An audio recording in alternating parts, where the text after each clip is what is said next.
How's it going, ladies and gentlemen? My name is Scarlet, and welcome back to a brand new video. Today, guys, we got PS5 leaks and rumors to talk about, so let's get right into it. So, ladies and gentlemen, my name is Scarlet, and welcome back to a brand new video, guys. Today, we're going to talk about some PlayStation 5 related stuff. Yes, I talk about PlayStation as well, so just a quick little thing, side note, you can skip a bit forward if you don't want to listen to this, but I do talk about PlayStation on this channel and also Nintendo. Those are the two, consoles that I love the most. I don't really keep track of Xbox much, but when it comes to specifically, PlayStation is my favorite kind of, thing that I grew up with, just franchise of consoles, and then Nintendo, of course, I love Nintendo. It's bloody Nintendo, of course I love it. But in general, just want to point that out real quick. So either way, let's get into some news about PlayStation 5. So we have ourselves an actual leak here regarding the next-gen, so to say, chips that are going to be used in the PlayStation 5. Now, here's the thing. I want to point this out real quick here. I would recommend checking somebody else out for this because they probably know this better. I am not too versed, personally, when it comes to chips and all that stuff. I just know the most base level things when it comes to the hardware and stuff like that, but I can just tell you basically what's being said here, and I can break it down and just kind of go through it. But I want to talk about this leak, what it tells us, and what kind of I expect from the PlayStation 5, that's coming on its way. I just want to talk a little bit about that. So let's start with the article here first of all, posted on PC Games, saying next-gen 3.2 GHz AMD Zen/Navi chip for PlayStation 5 outed online. So we continue through here and continue to the actual post, which says that a product code for the new AMD custom silicon bound for the Sony's PlayStation 5 has been leaked online. And here's the number, which I don't even know what this means, but it's a long number. Even they don't figure it out, but somebody was able to break it down though. The 2G1-602-CEA2_32/10/10_13E9. It was a mouthful. Either way, code itself might look like someone has passed out down-faced on their keyboard, as they mentioned themselves here. Indeed, it truly does seem like that, but it's far from gibberish. There's actually a surprising amount of information that can be gleaned from the jumbled mess of characters. The key specs that have come out of the decoding of the alphanumeric string show a CPU component with 8 physical cores, a 3.2 GHz boost clock for the chip, and a PCI ID that shows a Navi 10 Lite GPU. That seems to be a shorthand term for the GPU by all accounts, with the real code name for the custom graphics silicon noted as Ariel. Now, so to break it down in simple terms, this looks to be better than the current, chips that are within the PlayStation 4 Pro. Now, the PlayStation 4 Pro uses, I think, the Jaguar. As far as I remember from reading through some things, it uses the Jaguar, which is pretty much a horrendous chip in all fairness. It's really just super bad.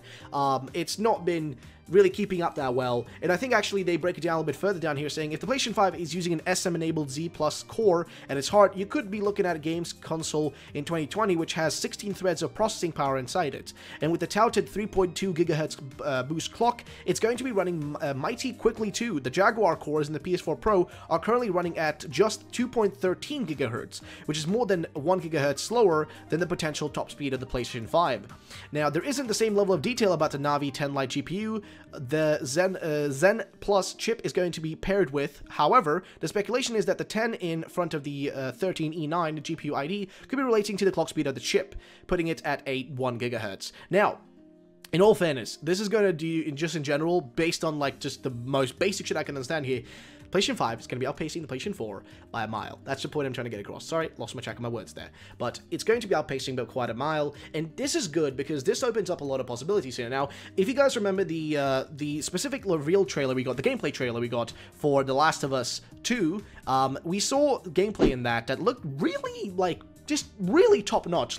Some stuff that really, it's kind of also in a way where it feels unlikely it would be even possible on current-gen consoles. Now, of course, The Last of Us is exclusive to the, PlayStation platform, it's a Sony exclusive, so it's not going to be on the Xbox or anything like that, but, the way it looked like in that trailer, in that trailer we got to see, the gameplay trailer, it really looked like that could be something that would be a great launch title, in my opinion. This is where the more opinionated part about what I think about all this comes into hand. So, personally, I'm excited for this. The fact that they're going to be upgrading it by such a mile and increasing, well, you gotta also remember, CPU isn't everything, right? Just because the chip inside of it is a good chip or a decent chip, that doesn't mean that that's gonna make the console, just instantly a beast console. There are also other aspects that need to be taken into, into consideration. All the other parts of the actual console still need to be accounted for. But if we just go with the base ID here, that we already have a good chip to begin with, if this is true, by the way, keep in mind it's a leak, rumor, or whatever,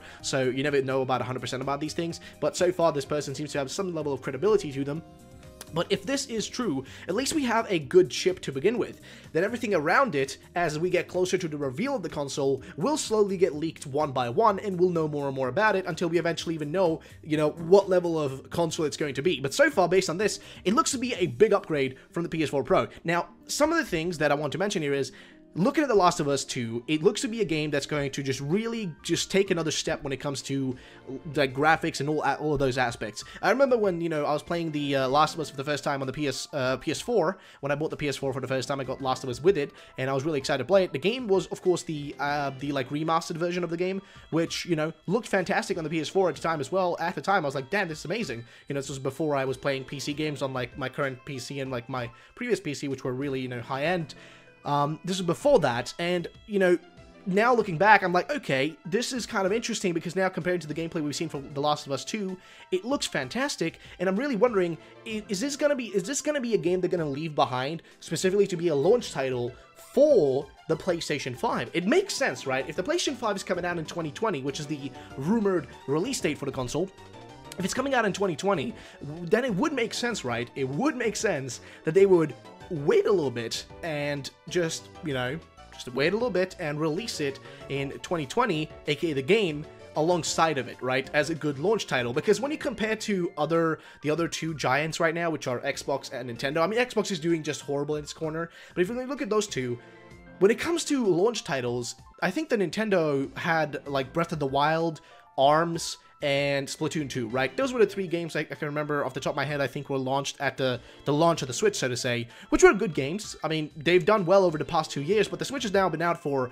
2 years, right? Or it's been out since 2017. So, give or take, 2 years of being in existence now, and it's got a pretty good arsenal of games in it. I mean, still lacking in some areas, like Metroid, still missing that game, but in general, it had a good launch set of games, which worked out well for it. First-party titles that were great. Now, the PlayStation, so far, we don't know if there's any specific games in mind, but I do think there are two games I can think of: The Last of Us 2, Part 2, or Chapter 2, whatever you want to call it, The Last of Us 2, get the point, and also Kojima's Death Stranding. Kojima's Death Stranding, we don't know anything about the release date. Nobody's been talking about that. It's just, I mean, people have been talking about it, but rather, we've got no confirmation about it. But having it as a, launch title, with the impressive graphics it has, and also with the collaboration between Sony and Kojima, it would make sense having it as a launch title for the PlayStation, PlayStation 5. It would boost the sales for the PlayStation 5 because of all the Kojima fans out there, all the Metal Gear fans out there who just want to see the next game from Kojima. It would get their excitement going and get them really excited to just play something that's once again made by Kojima, the man, the myth, the legend.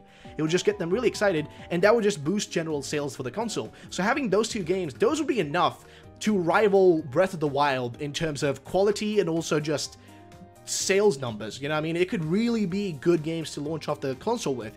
But on top of that, we got to remember that, the things we've seen of the game so far, we don't know what that's being represented as. Is that on the, what sort of, that's probably on PC gameplay, but, once that comes onto the PlayStation 5 in the future, how's that really going to look like? Because I think those games are all being kept, back right now and not being released, specifically so they can be launch titles for the console. But also do remember, the PlayStation 5 has to get a lot of things right to be the perfect console. One, they need to get the PlayStation Network right. I mean, PlayStation Network was a little bit of a shit show in the beginning. It's gotten better over time. I haven't really had as many issues with it now, but there was a lot of server connection issues, just general issues with the platform itself for a long time. The UI, though, was more intuitive, I'd say, than it was with something like the Xbox One and whatnot. It just seemed more intuitive, better in general, but it was still a bit of a, it wasn't the best sort of, thing in the world, to put it bluntly, but overall, it's not a total disaster.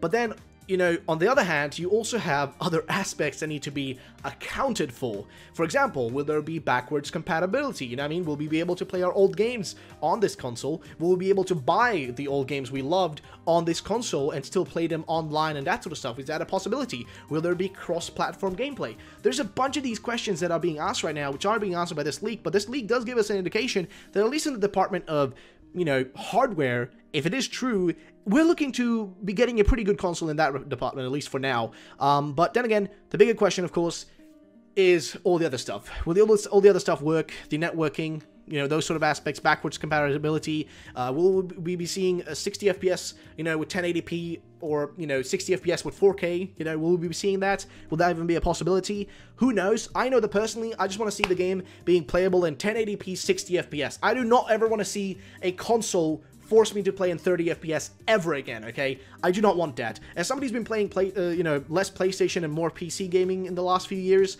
I've noticed one thing, and that is that I love when my games are in, like, over 60 FPS and in 100 FPS or whatever. I mean, even 60 FPS is fine.